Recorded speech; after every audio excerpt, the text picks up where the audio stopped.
जो शरीर के लिए हानिकारक है उसका उपयोग तो छोड़ ही देना चाहिए। तो डिग्रेडेबल चीजें जो बाद में जिनका प्रोसेसिंग हो सकती है, ऐसी चीजें खरीदें। वैसे तो सबको अपील की गई कि जिस दिन से जीएसटी कम हुआ उसी दिन सबको कम करना चाहिए, कि कम से कम उसमें अपना प्रॉफिट कम करके, घाटा ना भी करें तो अपना प्रॉफिट कम करके बेचना शुरू करें। अगर किसी ने नहीं किया तो इसका मतलब है कि उसका पिछला सामान बाकी होगा। कंज्यूमेबल आइटम 10-15 दिन में सब खत्म हो जाता है।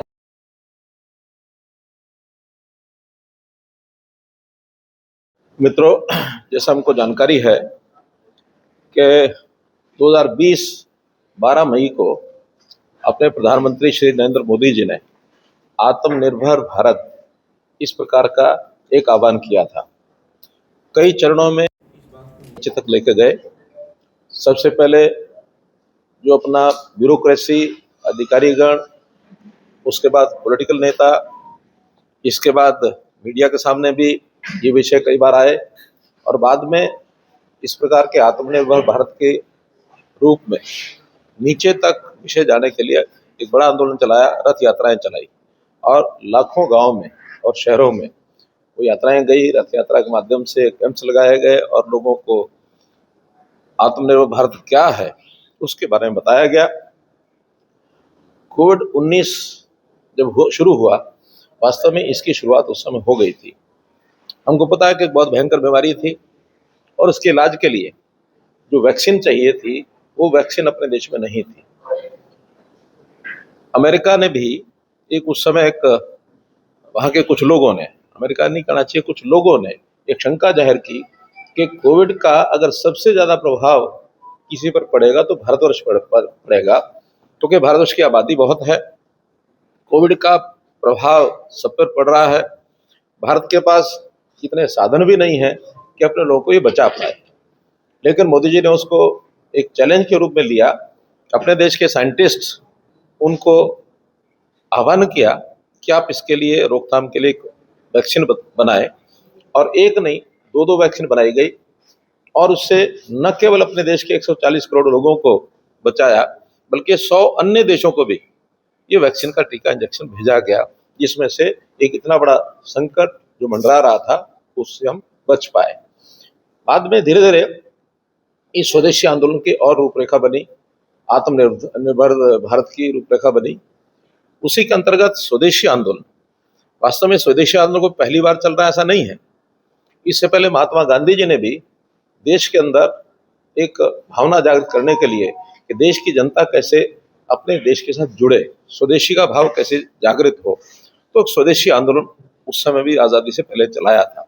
और हमको पता है कि चाहे वो चरखा हो, चाहे वो अपने हाथ से सफाई करने की बात हो, चाहे स्वदेशी विदेशी चीज़ों का बहिष्कार करने की बात हो, इन सब चीज़ों के माध्यम से देश की जनता को एकत्र किया।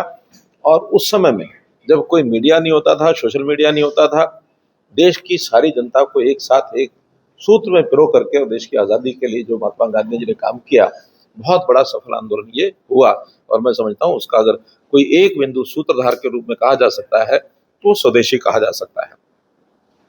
वैसे इससे पहले भी सन 1905 में बंगाल विभाजन जब हो रहा था, तो बंगाल विभाजन को रोकने के लिए वहाँ भी स्वदेशी आंदोलन का सहारा लिया गया था, और उसके कारण से बंगाल विभाजन रुका था। अपने आप में देश की जनता में स्वदेश का प्यार, देशभक्ति की भावना, ये पैदा करने के लिए समय समय पर आंदोलन होते रहे हैं। आज भी अपने देश को यदि आत्मनिर्भर मुख बनाना है तो हमको स्वदेशी के आधार पर आगे बढ़ना होगा।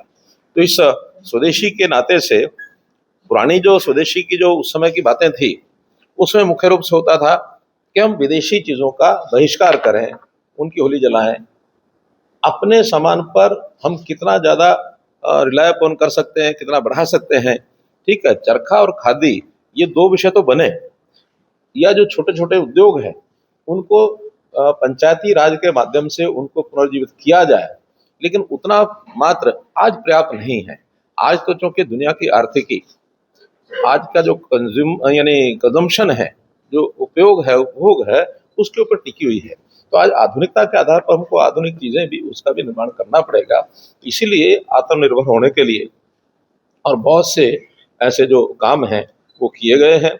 और उसके अंदर मैं समझता हूँ कि हमारी जो अर्थव्यवस्था, बुनियादी ढांचा व्यवस्था, डेमोग्राफी और मांग, इन सब चीज़ों को देख करके और ये जो नई चीज़ें हमारे सामने आई हैं उसके आधार पर भी कुछ बातें अपने सामने जरूर अपने को रखनी पड़ेंगी। स्वदेशी उत्पादन इसको हम लगातार बढ़ा रहे हैं। अगर मैं देखूं तो 2014-15 में जो हमारा जो रक्षा का उत्पादन है, डिफेंस का जो मैन्युफैक्चरिंग है, वो मात्र 46,000 समथिंग करोड़ रुपए का ये था, जो कि 23-24 में यही उत्पादन 1,27,000 करोड़ रुपए का हमने ये लक्ष्य हासिल किया है, जो 174% जो है उससे अधिक है। अर्थात रक्षा का जो उत्पादन है उसमें हमारी अपनी आत्मनिर्भरता भी रक्षा के सामान में हो और हम रक्षा के सामान को निर्यात भी कर सकें, ताकि हमारे देश की आर्थिक ताकत ये भी उससे बढ़े। तो एक बहुत बड़ा काम ये पिछले 10-11 सालों के अंदर हुआ है।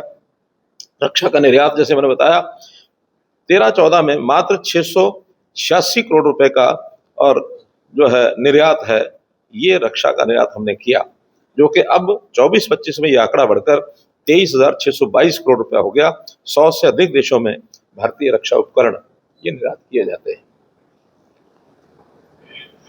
जिसमें अपने स्तर पर हम जो बनाते हैं उसके अंदर लड़ाकू जेट हैं, मिसाइल प्रणालियां हैं, युद्धपोत हैं, हेलीकॉप्टर है, निगरानी प्रणालियां, ये हम सब अपने स्तर पर बनाते हैं, जिसका नतीजा ये है कि ऑपरेशन सिंदूर में भी हम अपने इन उपकरणों को उपयोग करके दुनिया के दबाव के आगे नहीं झुके हैं। एकमात्र कारण था कि हमारा देश अपने पैरों पर खड़ा है। इसी प्रकार जो हमारा सिविल एविएशन है, नागरिक उड्डयन क्षेत्र, छोटे छोटे शहरों में भी एयरपोर्ट की कनेक्टिविटी बढ़ गई है, उड़ान जैसी स्कीमें बनी हैं और हमारा जो बेड़ा है हवाई जहाजों का ये कई गुना अब ये बढ़ गया है।